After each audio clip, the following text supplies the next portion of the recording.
Our next item on the maintenance agenda is replacing the cooling coil. We already removed the right panel when we were showing you how to do the preventive maintenance cleaning.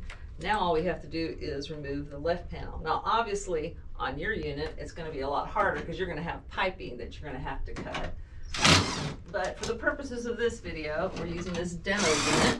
You're going to remove the 3 screws on the left and pull this panel off and set it aside.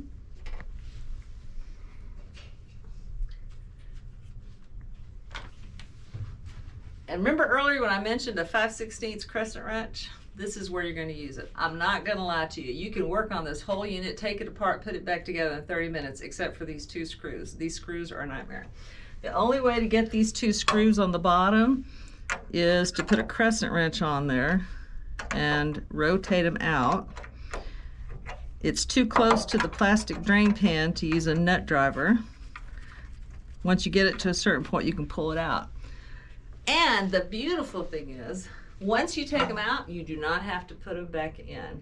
But these are required for shipping to keep that plastic drain pan from getting damaged. So they come with the unit. They do not have to be removed before the unit is used. But before you can pull the cooling coil out, you have to remove these 2 screws. Then you're going to grab the coil from the front here and pull it out.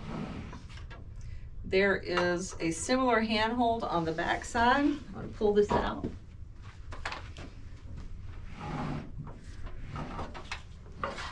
The coil itself doesn't weigh very much. It weighs less than the motor blower assembly. And like I said, you can see the back side there, what you have to grab onto. So it's fairly easy to move around. You just set it down. Now replacing the coil is the reverse of that. You're going to slide the coil back on. One of the other maintenance items you may have to do is replacing the heating coil. The first thing you're going to do is open these filter doors, because you can't remove the heating coil panel without opening the doors. You're going to have 4 screws here. Obviously for you it's going to be a little bit harder because you'll have to cut the pipes and any insulation in the way. But once you removed the piping and the insulation and the 4 screws, this panel comes off. This whole coil slides out easily. It's pretty lightweight, maybe 15 pounds.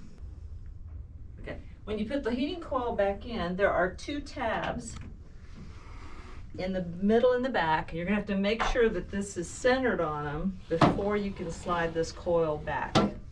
Once it's in, it will not let you move it side to side.